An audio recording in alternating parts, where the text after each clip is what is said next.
What's going on, guys? This is Ryan with RK Outpost, and so many people are extremely excited about Star Wars The Clone Wars coming to Disney Plus, Season 7 coming to Disney Plus, I should say, on February 21st, and releasing weekly, I think every Friday, for several weeks until the season's done. A lot of people excited about that because to them it feels like this conclusion of a story that was really part of their childhood, a part of their Star Wars growing up, and I totally get that, and those people should be very excited. And then I saw this headline, though. Star Wars Clone Wars Season 7 has a big Ahsoka Tano retcon. Now, this Screen Rant article, it isn't really that big of one. However, it does remind us of some other things that are going on with Season 7 of the Clone Wars that should remind us that these aren't necessarily exactly the stories that everyone thought they were getting, that were originally planned. And we have a lot of the, whether it be concept art or very rough animations, storyline details of what this entire season was supposed to be about. And we know that there's at least some things that have changed. So I wanted to go over both of those and why people should still be hesitant about what could be in these shows, because it still definitely is Disney Star Wars. And I'll go over that after this article. Now, in the most recent Star Wars Season 7 trailer, there appears to be a subtle retcon regarding Ahsoka Tano, her lightsabers, and what happened to them. And I do think it's ironic that this is titled, has a big retcon, and then it says a subtle retcon. So, kind of not quite bottom line up front, but, A recent trailer for Star Wars Season 7 indicates that the new season retcons Ahsoka Tano's lightsaber color. The epic conclusion of the Clone Wars has long been anticipated and has the base in a frenzy. Show seeks to tie up loose ends and at last connect itself to Episode 3. Absolutely. The life of Ahsoka Tano has been fairly well documented at this point. Despite a rough start with the Clone Wars, all forms of media, and across all forms of media, her story has been fleshed out in great detail. Now, the Ahsoka novel is where this all comes into play. The Ahsoka novel, which is part of Disney canon, goes into detail about how she and Rex went about going into hiding following the event of Order 66. She says that the two of them faked their deaths in order to blend in better, with her even leaving her original green lightsabers in her grave to further sell her demise. That would explain why she appeared in Star Wars Rebels. She came armed with new white blades. This is where the stories begin to conflict. In the Clone Wars trailer, she can be seen wielding a set of blue lightsabers against Darth Maul, totally different than the one she's known for. The question is, where are her original green lightsabers? The novel states she buried them after Order 66, meaning she either still has them and simply chose not to use them at the time of Season 7, which doesn't quite make sense, or there was a retcon here. Then they speculate maybe these two lightsabers were just given to her by Anakin. I don't know where her other ones would be, but we do know the Siege of Mandalore, that's where she's fighting Maul, in the Clone Wars trailer. That bumps right up against Order 66, like directly up to it. So there's not really going to be any time that I could see. So it does kind of bring into question whether this is a retcon, whether it was intentional, why exactly they did this.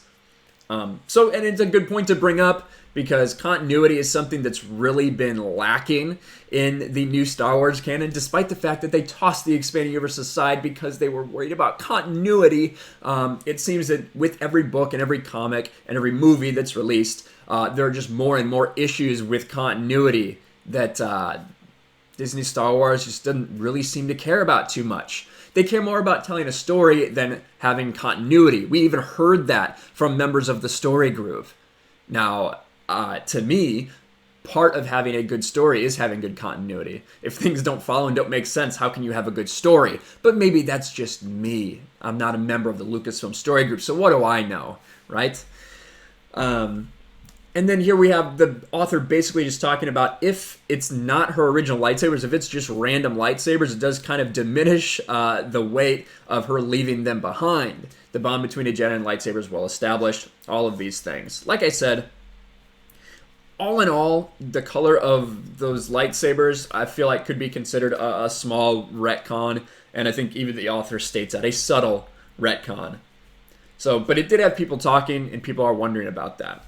But what it really made me think about was the fact that this Clone Wars isn't exactly the same Clone Wars that we were all told in 2016 when they revealed all the concepts and all the animations, everything like that. It's not exactly what we thought it was going to be. And what I mean by that is here. This is a Gizmodo article from a long time ago, basically telling us everything we know about the untold stories of the Clone Wars based on what had been told to us and revealed. Now, Ahsoka in the Underworld. Again, we're talking about Ahsoka. Although Ahsoka tragically left the Jedi Order at the climax of Clone Wars' 5th season, the young ex-Jedi would have continued to be a major part of the series as the show explored her, trying to adapt to new life outside the temple she called home most of her lifetime. One story would have introduced Ahsoka to a potential new love interest, a young Han Solo-esque smuggler called Nix Okami, as she grappled with trying to survive the seedy lower levels of Coruscant, specifically level 1313, the location that at the time scrapped Star Wars video game 1313. Again, what an incredible thing that would have been. And it would all tied in. How nice. And still trying to do good as the Jedi had taught her. Now, we actually have images of Nix Okami. Here he is. Look at him there. That's a picture of him. I'm going to actually show you some animation from him as well. And, you know, so much, like, people have such a love for Clone Wars. There's already shippers. Where'd it go? There's already shippers. Where'd they go? I had it. Here we go. There are shippers for Nixoka. It doesn't take long for the shipping to commence, does it?